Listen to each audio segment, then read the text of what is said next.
Look at them, Marat. These men who once owned everything. See how they turn their defeat into victory? And now that their pleasures have been taken away, the guillotine saves them from endless boredom. Gaily, they offer their heads, as if for coronation. Is not that the pinnacle of perversion? I read in one of your books, Sade, in one of your immortal works, that the animating force of nature is destruction, and that the only instrument for measuring life is death. Correct, Marat. But man has given false importance to death. For any animal, plant, or man who dies adds to nature's compost heap, becomes manure, without which nothing could grow, nothing could be created. Death is simply part of the process. Every death, even the cruelest death, drowns in total indifference of nature. Nature herself would watch unmoved if we destroyed the entire human race.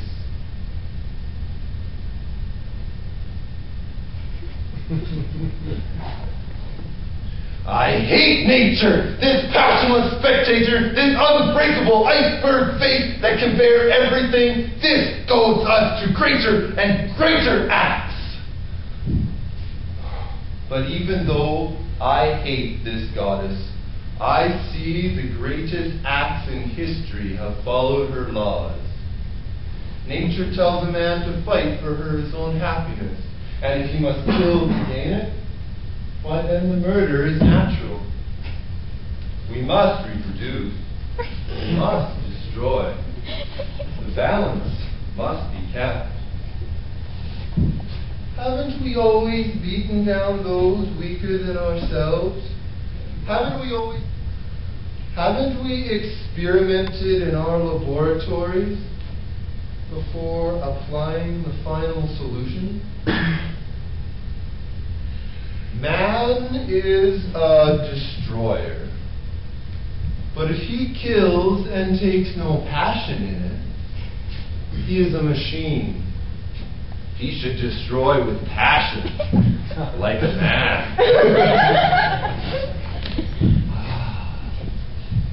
Let me remind you of the execution of Damien.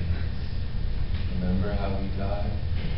How gentle the guillotine is compared with his torture? Oh, it lasted for hours. Well, the crowds goggled on. And Casanova, at the upper window, felt under the skirts of the ladies watching. His chest, arms, thighs, and calves were split open. Molten lead they poured into each slit. Burning oil they poured over him. Wax, sulfur, and tar. They burnt off his hands. Tied ropes to his arms and legs, harnessed 4 horses, and gave them up. But they had never done it before, and he wouldn't come apart, until they sawed through his shoulders and hocks. And so he lost the first arm, and then the second, and he saw what they did to him, and shouted so everyone could understand. And when they tore off his first leg, and then his second, he still lived, although his voice was growing weak. And at the end, he hung there, a bloody torso, with a nodding head, just groaning and staring at the crucifix which the father confessor held up to him. That was a festival with which today's festivals cannot compare. Even our Inquisition has no meaning nowadays. There's no passion in our post-revolutionary murders. They're all official. There's no singular personal death to be had.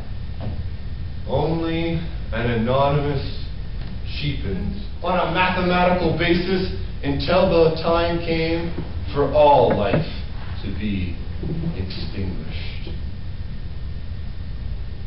Citizen Marquis, you may have fought for us last September when we dragged out of the gallows the aristocrats who plotted against us.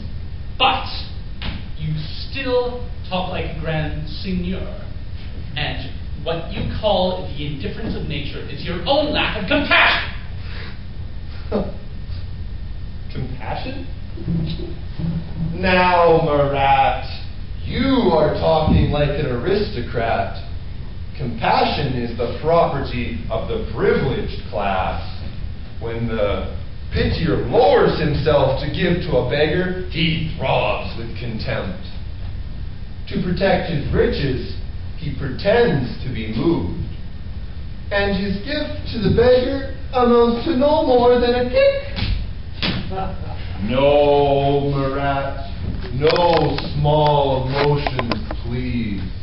Your feelings were never so pretty.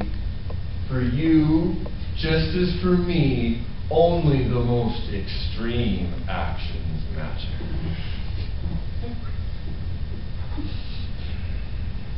I am extreme. I am not extreme in the same way as you. Against nature's silence, I use action. In the vast indifference, I don't watch unmoved. I intervene. I say that this and this are wrong, and I work to alter them and to improve them. The important thing is to pull yourself up by your own hair, to turn yourself inside out and see the world with fresh eyes. Remember how it used to be? The kings were our dear fathers, under whose care we lived in peace. And their deeds were glorified by official poets. Piously, the simple-minded breadwinners pass this lesson on to their children. Kings are our dear fathers, under whose care we live in peace. The kings are our dear fathers, under whose care we live in peace. And they believed it, as anyone believes what they hear over and over again. And over again, the priest said, "Our love embraces all mankind,